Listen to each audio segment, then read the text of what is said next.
This is a stimulus update and daily news report, and this video is so jam-packed with important updates that I probably should have made 3 videos out of it, but here it goes. So President Biden met with Joe Manchin and Kyrsten Sinema to try to convince them to get on board with the $3.5 trillion stimulus. I'll let you know exactly what came out of that meeting. Bernie Sanders wants to give out $1,000 vouchers to seniors, and I'll play you the latest video clip from Bernie Sanders. We'll go over this article right here. AOC to introduce bill to extend unemployment insurance to 2022, and not only extend that $300 per week boost, but also have it retroactive. We'll also go over this article right here. Yes, Biden's proposed legislation would allow IRS to have more information on bank accounts with more than $600. Also, I'm giving out $200 to my subscribers. I'll give more information later on in the video. Then I'll answer the questions you leave for me in the comments. Is this a good idea, bad idea? Let me know your thoughts on that. Next, when it comes to unemployment, so 7.5 million Americans lost extra unemployment benefits the past week. This is an old article, but that may not be the case moving forward. There could be a chance to get it back. So AOC to introduce bill to extend unemployment insurance to 2022. So what it's saying, the unemployment that expired over Labor Day, if passed with this new enhanced jobless aid, would be retroactive to September 6th and be extended until February 1st, 2022. So let's just say this bill does pass and it does go through. That means it'll be retroactive from September 6th. You get that $300 per week all the way up until February 1st of 2022. Now, we're not sure how this is going to be played out, where it's going to be. This is what Alexandria Ocasio-Cortez said. I've been very disappointed on both sides of the aisle that we've just simply allowed unemployment assistance to completely lapse when we are clearly not fully recovered from the consequences. So let me know your thoughts on this down in the comments below. Is this a good idea, bad idea, having retroactive unemployment go until February 1st of 2022 and continue that $300 per week? Let me know your thoughts on that down in the comments below. Next, let's talk about the big meeting. So Biden to meet with Manchin and Sinema on party line mega bill. So if you remember, I mentioned this the other day in another video. So with the third stimulus check package, the way it worked out, it looked like Joe Manchin was still kind of being a little stickler with it. He didn't want it to go through. He didn't want stimulus checks. And then all of a sudden at the last minute, he flipped. One of the reasons he flipped could be because Biden pressured Manchin to back $1.9 trillion stimulus deal during last minute phone call right before that third stimulus check package. And what President Biden said to Joe Manchin is, if you don't come along, you're really effing me. So with this meeting that comes out with President Biden meets with Senator Manchin and Sinema as Democrats try to build support for $3.5 trillion bill. What came out of that meeting? So this is it. They actually did meet. I have some info on what happened. Probably a lot of F words being thrown around, as we could see with that last phone call. But what happened here is Biden met moderate U.S. Senate Democrats to discuss $3.5 trillion spending bill. So what came out of it? According to Kyrsten Sinema's spokesman, John LaBombard, said today's meeting was productive and Kyrsten is continuing to work in good faith with her colleagues and President Biden as legislation develops. And then this is from the White House. Today, the president had a productive individual meetings with Senator Sinema and Senator Manchin about his Build Back Better agenda. He is in regular touch with a wide range of House and Senate members and continues to engage with them as we move forward on the reconciliation package and we can deliver to middle-class families. So that's all we know that came out of the meeting so far, not giving too much detail. It's not like they announced like, all right, great news, Joe Manchin and Kyrsten Sinema are finally on board. That did not come out of the meeting, which means there's probably going to be more room for negotiation, potential threats in the future. I'll keep you updated on that.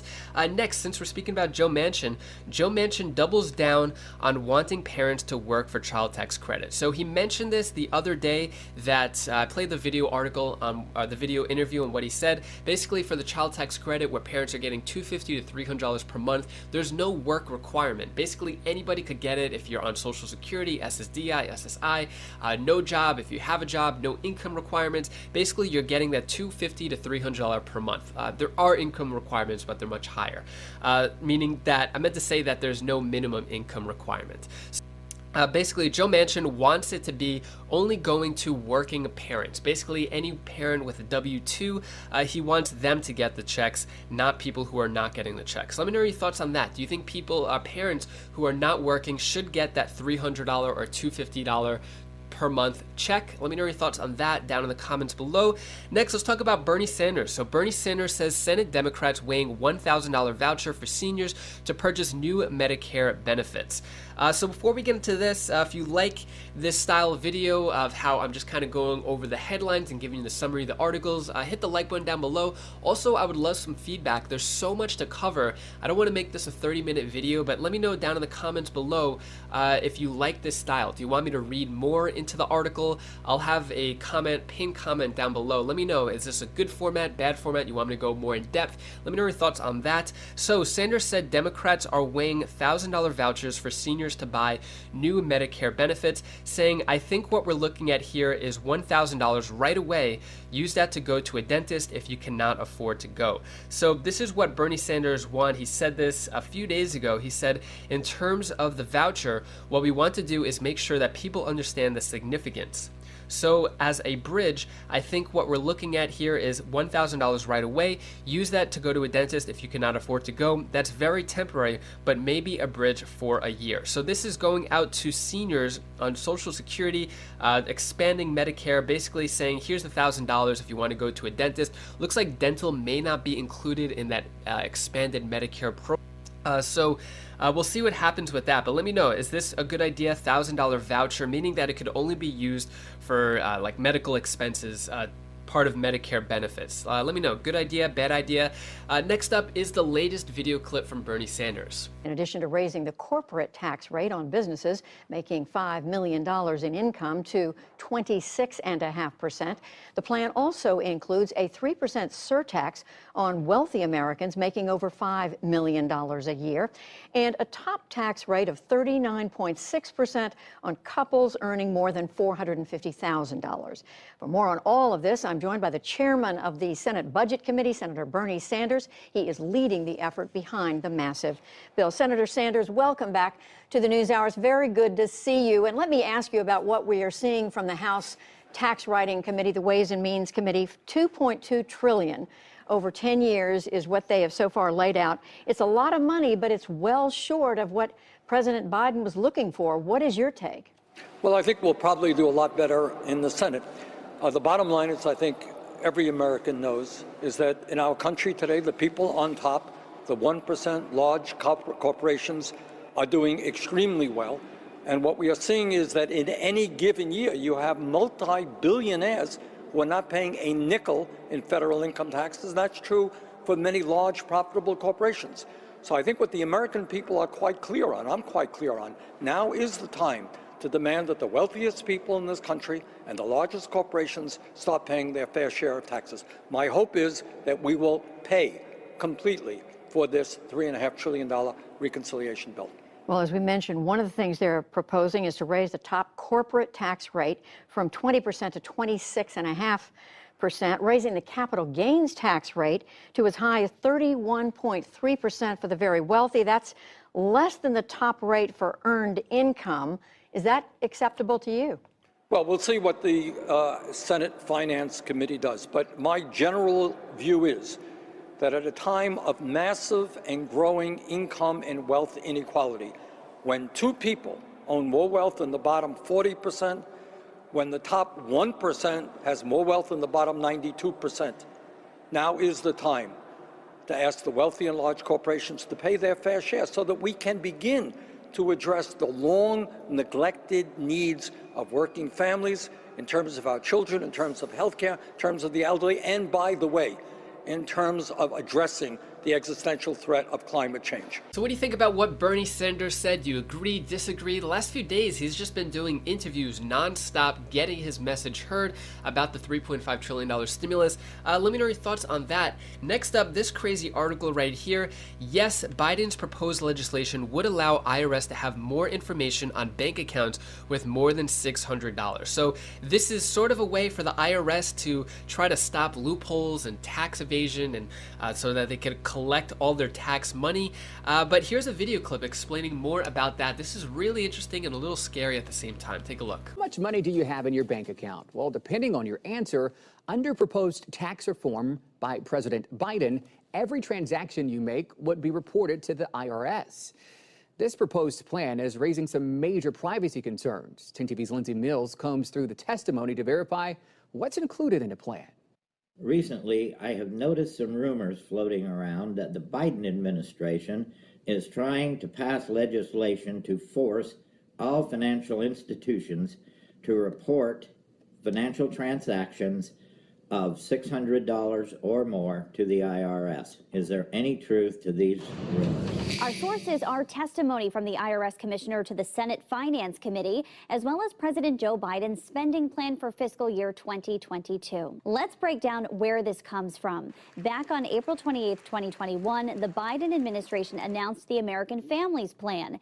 In it, tax reform. Fast forward now to June 8, 2021. The IRS Commissioner testifies before the Senate Finance Committee on the IRS budget, which includes details of the tax reform proposal as part of the president's spending plan for fiscal year 2022. According to that testimony, the plan aims to, quote, improve tax administration and provide the IRS with a blueprint to address various facets of the tax gap. Here's where we found the answer to Richard's question. Under the proposed legislation, financial institutions would report data on financial accounts. This requirement would apply to all business and personal accounts from financial institutions with at least $600. The measure, if approved, would begin in 2023. So we can verify, yes, under President Biden's proposed legislation, the IRS would have more information on financial accounts with more than $600. Again, it is a proposal, and as it makes its way through Congress, a lot could change. There has been some pushback to this plan. On Monday, U.S. representatives from 9 states, not including Ohio, sent a letter strongly opposing this proposal to Speaker Nancy Pelosi, the IRS Commissioner, and others. We reached out to the IRS, and a spokesperson responded, "We never comment on proposed or pending legislation." So what are your thoughts on that? Kind of scary that the IRS just has access to bank accounts so that they could avoid tax evasion and stuff like that. This was meant to be for the higher earners, higher wage earners, so that it would prevent them from gaining any tax loopholes. But let me know your thoughts on that down in the comments below. In addition to this, there's probably a lot of other sneaky bills like this in a 3.5 trillion multi-thousand page package. So let me know your thoughts on that. Next up is a video clip on the tax writing process of what's going on. Then we'll talk about how I'm giving out $200 checks, and I'll answer the questions you leave for me in the comments. Good morning, Joe. This is the 4th day of debate in the House Tax Writing Committee, the Ways and Means Committee. It is one of the last committees to wrap up work on that $3.5 trillion social spending package. Members are going to meet at 9 a.m., and we do expect that this debate will take all day. Now, yesterday, they went for about 11 hours, and one big point of contention was whether to lift the cap on state and local tax deductions, known as SALT. Now, that is not in the current version of the House bill, but Democratic Representative Bill Pascrell said lawmakers are considering adding a 2-year repeal to the final version. And of course, he slammed Republicans for capping it in the first place back in 2017. Now, the Senate still needs to weigh in on this legislation as well. Majority Leader Chuck Schumer downplayed divisions between moderates and progressives in his party over the size of the package yesterday. There are members of our caucus who want it higher than 3.5. There are members of our caucus who want it lower than 3.5. We will have to come together, and we will come together. Now, Democrats already got one PowerPoint presentation on the House bill during their lunch yesterday, and Schumer has set a time frame of weeks, not months, for the two chambers to reach a compromise. So that's the latest update. It looks like they're trying to finalize things. She said it's going to happen in weeks, not months. I was hoping it would be more of days than weeks. So yeah, hopefully things get finishing soon. Next, I'm going to answer the questions you leave for me in the comments. Rochelle Booth Gentry, is anyone else having trouble with their child tax credit being deposited? Please help. Any info? So the IRS has not given out any information. They said with the last round of checks that came out August 15th, they said that some people got paper checks even though they may have gotten a direct deposit before. So you might be if you got a direct deposit before, you might be getting a paper check this time around. Let me know down in the comments below if anyone else has gotten any mess ups there. Terry Daniels, Moo, what's next? The Meow variant? That's a good one. So talking about the next variant, how it's Moo, we don't know what's going on. Then Meow, maybe the Roof variant will be next. I don't know. Glenda Box says, this is 3.5 trillion mainly for families, children. Why? Will they not help poor people without children? I don't support 3.5 for only people with children. I would only support a bill that is going to help all people in need.